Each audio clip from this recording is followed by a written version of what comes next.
You know, being a small business owner, it's really hard sometimes to make time for the things that you want to do, like theater. And I know that's the case for our next performer.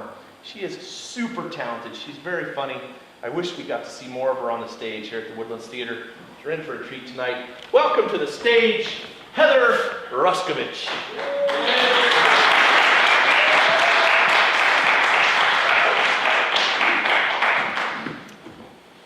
Well, the nice thing about being an unknown comic is that I haven't been on the road touring, so I don't have to worry about and try to remember where I am. I know what city or town I'm in, I know what county I'm in, and what country. And the country that I'm in right now is deer country. And deer country right now, we're having hunting season, and I know that for two reasons. First of all is because there's a more than usual number of guys running around a camo, and there are no deer to be seen. Unless you live in town, and in which case about half of them are in my backyard finishing off the garden and my roses. So this is a wonderful evening of entertainment, but I always figure that in spite of entertainment, there should also be a little education, and I'm all about educating people. So I thought I would give you a little bit of education to take out of here tonight, because I'm sure that probably at least one or two of you out here have, at one point or another, hit a deer or know somebody that's hit a deer. My education for you tonight is to let you know that it's really not the case. You did not hit the deer hit you. Because, see, it's a little known fact that at dusk, the deer all gather up on the hill, and they draw straws, and the short straw loses. The loser has to jump. But the thing about losing is you don't have to jump at the first car. So what you'll do is, as you're driving past, you'll see the deer, and he's kind of close to the road. And what he's looking for is they all have their favorites. Some like to wait for a truck that's pulling a trailer or a boat. Others like big motorhomes. Some like little sports cars, you know. Some are into imports. And as soon as they pick out, they see the one that, okay, that's the one. They jump, okay? In the meantime, while they're jumping, the rest of their friends up there are all scoring. They're judging. It's like, hey, did he hit the hood? Oh, it bounced off the hood, okay. Get points for that. Hit the windshield, the bumper. They get points for how the driver looked, you know. Do they think he's got to change his pants when he gets home? And then the final score is the 4-point landing. Did they land well? And so now you know. The next time a friend of yours says, oh man, I hit a deer last night. You say, no, dude, you got it wrong. The deer chose you. You are a chosen one. So that's your education for tonight. Now, sometimes life is kind of interesting and it's ironic. Irony is an interesting word, and I found out all about irony a couple of weeks ago. For those of you who don't know what I do during the day, I'm a baker. And bakers work with flour and yeast and eggs and dairy. And 2 weeks ago, I had a delayed food allergy panel results read to me, and I am allergic to dairy and eggs and flour and yeast and everything that I work at the bakery. And so it's making it a little hard to go to work now, and so I'm having to change the whole bakery. But not only is it difficult on my day job, but it also makes it a little bit more challenging going to the grocery store, because I have a long list now of things I'm not supposed to eat. So I started reading labels really closely. And I've learned that there's basically 3 kinds of labels that you can find on a product. One is a before the fact label, the other is an after the fact label, and then one is up to many interpretations. Well, this jar of peanut butter is a before the fact label. Believe it or not, it says, allergy warning, contains peanuts. I never would have guessed that by the label peanut butter. I mean, it's like, come on, guys, what else would you have in a jar of peanut butter?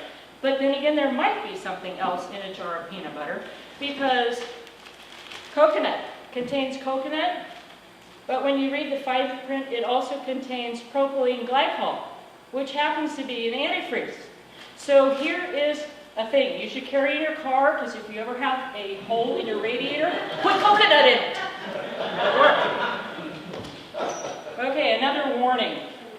Great value evaporated milk, allergy warning, contains milk. Who would have thought? I mean, really, people. Okay, so Then you have the ones that are the after-the-fact warning. And if you think about this, the reason the after-fact warning is on there is because somebody has done something either inappropriate or stupid with the product.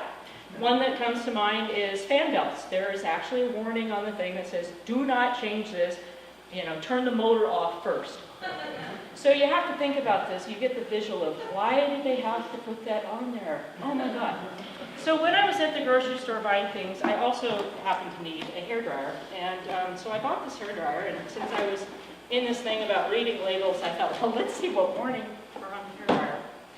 And this really blew me away. When I finally found it in English, and there's a long list of warnings. It says, danger, do not use while bathing or in a shower.